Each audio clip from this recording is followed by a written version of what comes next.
Welcome back. In our last video, we woke up at 4 a.m. to explore Alishan and were rewarded with some of the most beautiful scenery we've ever seen in Taiwan. The trails were peaceful, the views were incredible, and everything seems to be going perfectly. Or we thought. As we started heading back, we suddenly found ourselves caught in massive crowds. At one point, we genuinely wondered if we were ever going to make it home. But sometimes the unexpected parts of a trip become the most memorable. What started as a travel mishap led us to beautiful scenery, unexpected discoveries, and a chance encounters with some incredibly kind local people. So come along with us as we continue our Alishan adventure. And if you enjoy travel stories, hidden gems, and the occasional unexpected challenge, make sure to follow the channel and stick around until the end. By the time we were leaving, it was already past noon and the situation was completely different from when we arrived in the morning. The parking lot around Alishan were full and many people were forced to park alongside of the road instead. Even then, it seemed like you had to drive quite far before finding an available space. If you are planning to drop in Taiwan, here is one piece of advice from our experience. Practice parallel parking. Seriously, I didn't spend much time practicing beforehand and I definitely paid the price. Finding a spot was one thing, actually getting into it was another challenge entirely. And when the roads are crowded and there were cars waiting behind you, the pressure only gets worse. Getting down the mountain can be challenging enough on its own. So we'd highly recommend arriving early and leaving before the crowds start building up. Trust us, your future self will thank you.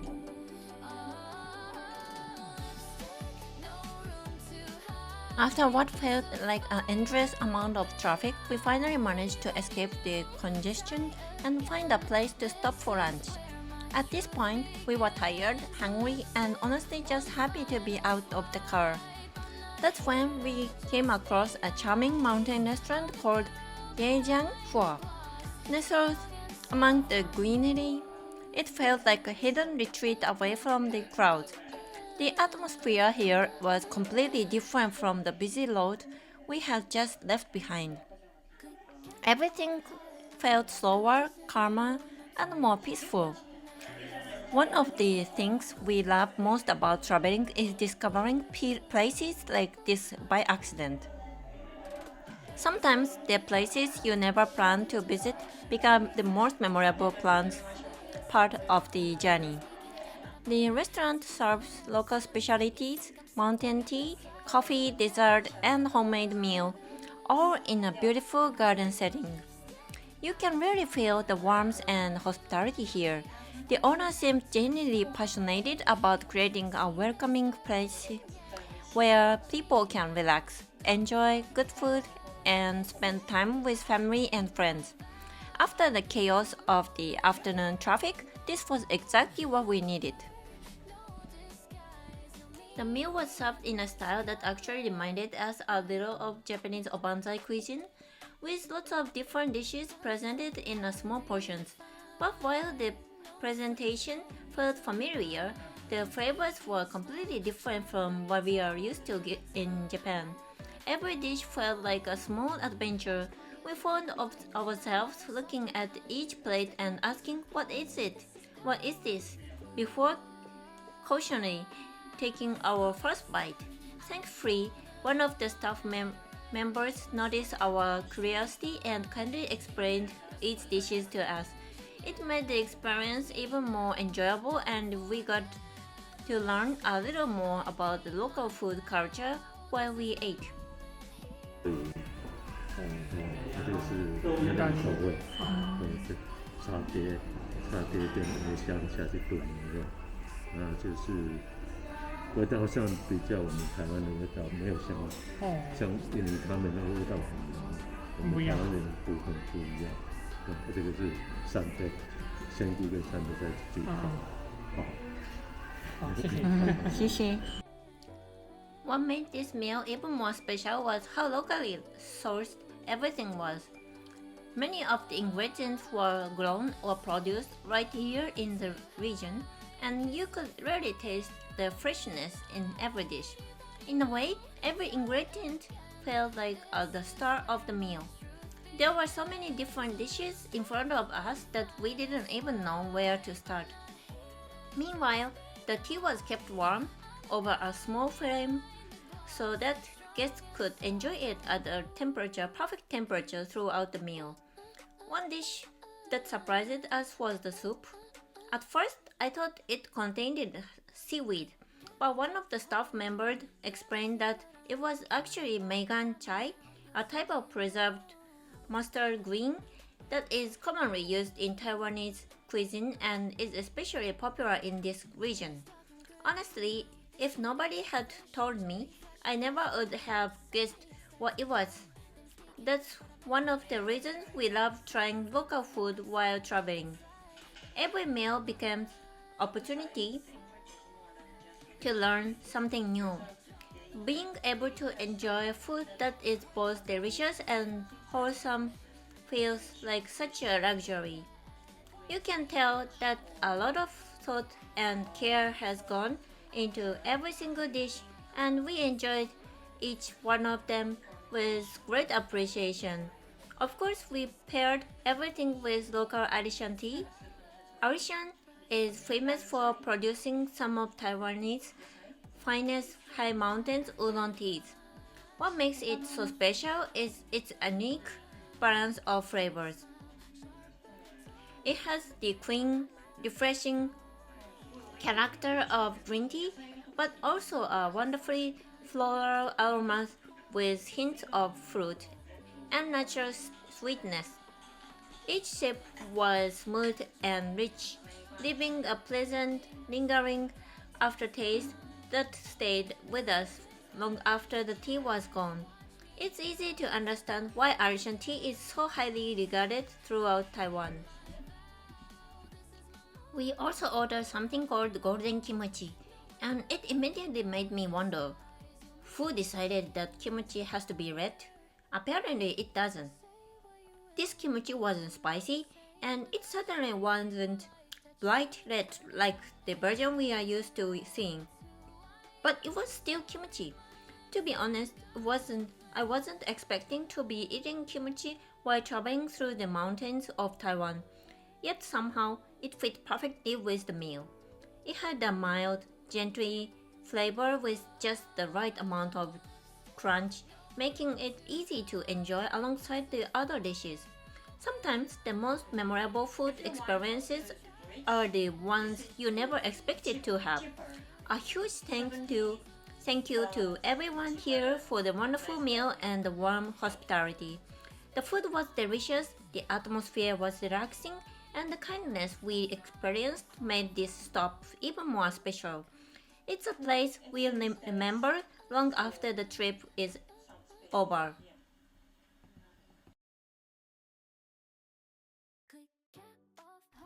After that wonderful lunch, we got back in the car and continued our journey home. Or at least that's what we thought. As it turned out, our adventure wasn't quite over yet. Along the way, we made one more unexpected stop at Taiping Suspension Bridge. The moment we arrived, it was easy to see why it's often called the bridge in the clouds. Surrounded by the mountains in every direction, the bridge seems to stretch across the sky itself. Standing here, it almost feels like as if you were walking above the clouds. Taiping Suspension Bridge is 281 meters long and sits at an elevation of around 1000 meters above sea level. It is known as the longest and highest altitude sightseeing suspension bridge in Taiwan. The bridge connects mountain bridges across the valley, offering the breathtaking view of the surrounding landscape. On a clear day, visitors can see rolling mountains, the famous Meishan 36 Benz Mountain Road, and even the Chiayi Tainan playing in the distance. We came here expecting a quick stop. Instead, we found ourselves standing in silence, taking in one incredible view after another. Just when we thought that they couldn't surprise us anymore, Taiwan gave us another unforgettable sight. And just like that, the day slipped away. When we left Alishan that morning, we thought we'd back at the hotel shortly after lunch. But that's the thing about traveling. Things rarely go exactly as we planned. Before we know it, the sun was beginning to set.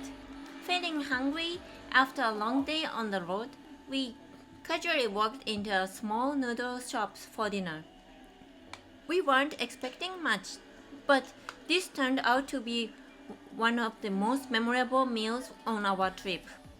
The first thing we noticed that aroma. As soon as we stepped inside, the rich scent of harbor beef noodle soup filled the air. It smelled warm, comforting, and impossible to resist. Like many local restaurants in Taiwan, ordering was done by filling out a paper menu, which somehow always makes the experience feel a little more authentic. While waiting for the main dish, we ordered a few side dishes that were recommended to us: boiled peanuts, pig's ear, and tofu. I've never eaten pig's ear before. The texture was surprisingly crunchy. I honestly wasn't sure what to expect, but it was delicious. And maybe healthy? At least that's what I told myself while eating it. Then the stars of the show arrived. The beef noodle soup. And wow, this might sound dramatic, but it was so good that I honestly felt like it would be worth coming back to Taiwan just to eat this bowl again. The deep soybean-based broth combined perfectly with the complex herbal spices. It was rich, comforting, slightly sweet, slightly savory, and full of layers of flavor that were difficult to describe. Every bite made us slow down and appreciate it a little more. By the end, we were completely sold. When it was time to pay, we couldn't help telling the staff how much we loved the food. To our surprise, one of the staff members spoke Japanese and was incredibly friendly. We ended up chatting for a while, learning about the dishes and the local food culture. What started as random dinner stop turned into another one of those special travel moments that you'll remember long after the trip is over. 小姐讲中文他是日本人。哦，日本人也是。我不会。哦、中日本語。日本語。はい、日本語。あ、はいはいはい。はじめまして。あ、確かに。あと今日アリシャンに行ったんですけど、そうでもすごく混んでて緊張します。朝5時ぐらいに4時に起きてアリシャンに行って美味しかったです。これが味が日本にない味でとても美味しかったです。お茶が入ってる。でも最近日本だと体にいいとかで漢方の鍋とか火鍋がすごく流行ってる。薬膳火鍋とか。行ってないからちょっとわからなくて。なんでこんなに日本語が上手ですか？でもすごい。日本人の人来ますか？ここに。日本人の人旅行に来ますか？勉強しに行った。このお店に日本人の観光の人は。あるんですよ。あと実は台湾ですね。ビジネスの方が結構多いですよね。ああ、そうですね。TSMC とかありますね。そう、それが大変な。もうこちらちょっと車では1時間ぐらいで。ああ、ちょっと遠いですね。めっちゃ上手じゃない。あ、そう、ここ漢方が入ってるって。で、そう、さっきこれ日本でないからすごく美味しいねって喋ってたのを。いや作れないの。日本だとちょっと照り焼きとかちょっと甘いのあるけど、なかなか全然違う。甘じょっぱいけど違くて。シークレットな秘密がありますか？このシークレット、まあないですね。やっぱり漢方入れるとそう。あーすごそれい。じっくり煮込んで、また来なきゃいけないね。じゃあまた遊びに来てください。はい、また彼がここのお店見つけて、もうこれめっちゃいいお店だって。全然わからない。ごめんね。彼氏はもう日本語できる。日本語ペラペラです。あと中国語もできる。なんで？中国に4年間大学行ってて、だからそれから日本に来た。そうです。だから私の国と日本のご出身。日本の埼玉です。埼玉。はい。埼玉に住んでます。東京の近くで。でちょっと台北はちょっと混んでるから下の南に台湾に行きたくて、ぜひ南に来てください。それ方が楽しみよ。今回全然違うと思って。全然違う。台北というか、まあやっぱりシティという感じ。東京そういう感じでシティだから南に来て違うロケーション、違う雰囲気でそれ方がいいです。もうだから全然違う。もっと南、台南、これから台南とか高尾に来てください。高尾がちょっと行きたくても行けない。カオシャンか、高尾。カオシャンから新幹線に来ました。一昨日あたり。すみませんでしょ。絶対南の方が楽しい。邪魔しました。ありがとうございます。また。来てください。はい、谢謝。じゃあまたね。谢謝。なんかこういうのがいいね。車仲いいよね。また再见。日本potato。I love you。好吃，好吃，谢谢。いい人だね。これでみんな日本大好き。台南絶対来てって、なんかみんな来たじゃない、南だよ。We need to say goodbye to this car. Main third. No. So we're gonna go to station, Chiayi station, and we say goodbye to Toho Mingju Hotel. The warmth and kindness of the people of Chiayi made this trip even more memorable. Several locals told us the south of Taiwan is wonderful. And after spending time here, we can definitely understand why. From the beautiful scenery in the incredible food and the people we met along the way, Chiayi gave us so many unforgettable memories. But our Taiwan adventure isn't over yet. Tomorrow we'll be heading north to Taiping. We are excited to discover a completely different side of Taiwan. Thank you so much for watching, and we'll see you in the next video. Bye!